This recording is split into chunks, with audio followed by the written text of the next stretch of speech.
চিরস্থায়ী বন্দোবস্ত চালুর জন্য যে গালভরা শিরোনাম ব্যবহার করা হয়েছিল তা হল বাংলাদেশের অবস্থান নির্ণয়, তৎসহ উক্ত রাজ্যের অতীত সমৃদ্ধি ও গৌরব পুনঃপ্রতিষ্ঠা। আর এটি ছিল ব্রিটিশ উপনিবেশিক ব্যবস্থার ভিত্তি। ফ্রান্সিস ফিলিপের ভাষায়, জমিতে ব্যক্তিসত্ত্বের লঙ্ঘনেই চিরস্থায়ী বন্দোবস্তের আদিম পাপ। চলুন কেমন সেই পাপ একটু বুঝে নিই। নবাবী বা মুঘল জমিদারির সাথে ব্রিটিশ জমিদারির যে তফাৎটা, এইটা খুবই গুরুত্বপূর্ণ। আগেরটা ছিল জমিদারি, আর ব্রিটিশদের চিরস্থায়ী বন্দোবস্ত হলো ইজারাদারি, যা বাংলাকে চিরস্থায়ী দুর্ভিক্ষের দেশে পরিণত করে। আজও হাট ঘাট ও জলাশয় যে বিনিয়োগহীন, তার রহস্যও এখানেই লুকানো। এবং জনগণের যে সার্বভৌমত্বের বীজ সুপ্ত ছিল মুঘল জমিদারির মধ্যে, তা মেরে ফেলা হলো এই কোম্পানির জমিদারিতে। আরো সহজ করে বলা যায়, বুর্জোয়া ব্যক্তি মালিকানা বলে যা শুনেছি আমরা পরবর্তীকালে, তারও বীজ ছিল মুঘল জমিদারিতে। একটা তুলনামূলক আলোচনার মধ্য দিয়ে আমরা বুঝতে চেষ্টা করি। মূলত সত্ত্ব বা মালিকানাই নির্ধারক এখানে। জমিদারি ব্যবস্থায় জমি ব্যক্তিগত, তা জমিদারের, জায়গিরদারের বা রায়তের। জমি উত্তরাধিকার সূত্রে প্রাপ্ত। রাষ্ট্র পুণ্যার্থীর নির্দিষ্ট খাজনাটুকুই নেয় এবং তা অপরিবর্তনীয়। জমির মালিকানাটাই এখানে প্রধান। এমনকি জমিদারের নিজস্ব সৈন্যবাহিনীও এখানে থাকতো। রানী ভবানীর তো ফকির সন্ন্যাসীরা অর্ধ বঙ্গেশ্বরী ডাকতেন। জমিদারেরা নবাবের দরবারে হাজিরাও দিতেন না তেমন। বীরভূমের আসাদুজ্জামান, নাটোরের রানী ভবানী বা নদিয়ার কৃষ্ণচন্দ্র এরা নবাবের মুর্শিদাবাদ যেতেনই না। আইনে আকবরীতে বলা হয়েছে বাংলার মেয়েরা কাছারিতে গিয়ে ট্যাক্স জমা দিত। মূল কথা হলো, জমি উত্তরাধিকার সূত্রে প্রাপ্ত সম্পত্তি। একটা রাজস্ব দিয়ে জমিদাররা জমি ভোগ করতেন। যতদিন সে এই শর্ত মানত, ততদিন মালিকানা তার। তার এই চৌহদ্দিতে প্রবেশের অধিকার মুঘল রাষ্ট্রেরও নেই।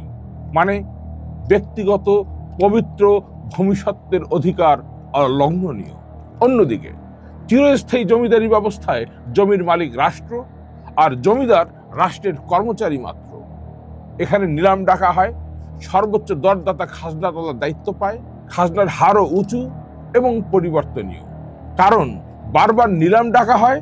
নিলামে যে সর্বোচ্চ দর দেন তিনি জমিদারি পান।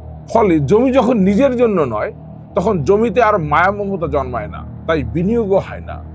চিরস্থায়ী বন্দোবস্তের সংক্ষিপ্ত সময়টুকুতে যতটা পারা যায় লাভ তুলে নেওয়া হয়।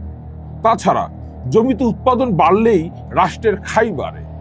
এ কারণেও জমিদাররা জমির উৎপাদন বাড়াতে চান না, বরং জমির উৎপাদন ক্ষমতা কমলেই লাভ। এ কারণে দেখা যাবে জমির সাথে সম্পর্কহীন একদল কলকাতাবাসী নতুন জমিদার হয়ে উঠল, নিজেরা ব্রিটিশ কর্মচারী হয়ে। আরো 50টি খাজনা আদায়কারী স্তর তৈরি করলো এই কলকাতা ও গ্রামে। এই ইজারাদারি জমিদারি ব্যবস্থা উচ্ছেদ কার্যকর হলো 1951 সালের 16 মে। কৃষক জমির মালিক হলেন। এত বড় ঘটনার 75 বছর পূর্তির বছর এবার, অথচ কোথাও আলোচনা নেই। সড়ক পথে চিলমারি থেকে কুড়িগ্রামের দূরত্ব 30 কিলোমিটার, ভাড়া মাত্র 50 টাকা। আর নৌপথে চিলমারি থেকে রৌমারির দূরত্ব 12 কিলোমিটার, ভাড়া 100 টাকা। ঈদের মৌসুমে তা 200 টাকা। অন্যদিকে একটি জেহেজ বা মাহিন্দ্রায় 8 থেকে 10 জন যাত্রী পরিবহন করা যায়। সেখানে নৌকায় 100 থেকে 150 জন, অথচ নৌকা ও জেএস গাড়িতে তেল খরচ সমান।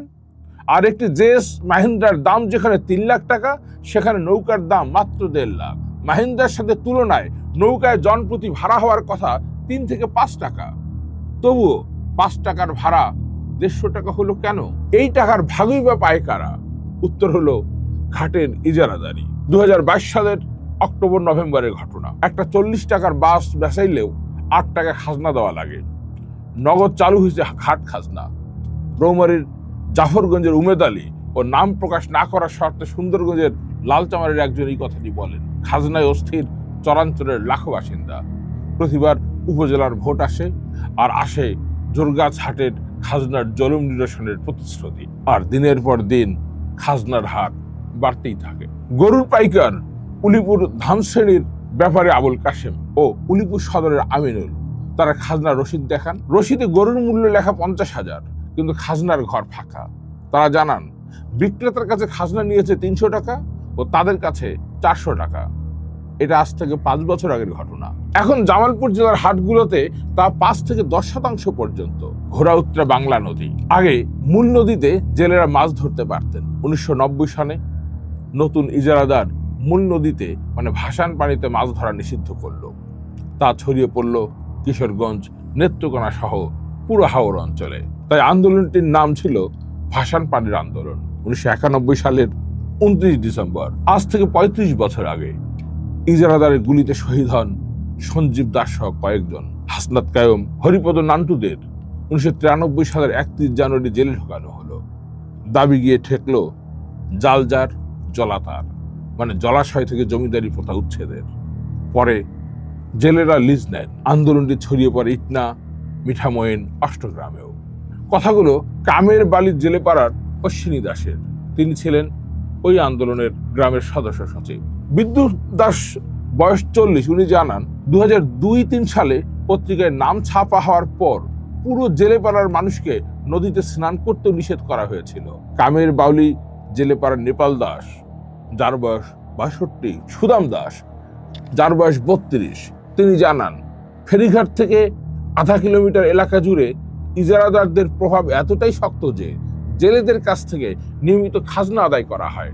শুধু জেলেদের কাছ থেকে নেওয়া হয়েছে 2,50,000 টাকা। কেসকিবের জালুয়াদের দিতে হয় আরো 1.5 লাখ টাকা। মোট মাছ ধরার এলাকার প্রায় 80% সরাসরি ইজারাদার নিজে ভোগ করেন, আর বাকি 20% এলাকা নামমাত্রভাবে জেলেদের সাব ইজারা দেওয়া হয়। বণিকের মানদণ্ড যখন দেখা দেয় রাজদণ্ড রূপে, তখনই জমিদার হয়ে যান ইজারাদার। বাংলার নিজস্ব সেচ ব্যবস্থা গ্রন্থে স্যার উইলিয়াম উইলকক্স জানাচ্ছেন, এটা পরিষ্কার যে 1815 সাল নাগাদ মধ্য বাংলার জমিদার ও রায়তেরা খাল সংস্কার ও খাল ভরাট হওয়া পলি দিয়ে পার বাঁধনের কাজে অবহেলা করেছিল। এই কাজকে বলা হয় কুলবন্দি। যে বাঁধগুলো ছিল সেগুলোর নাম ছিল জমিদারি বাঁধ।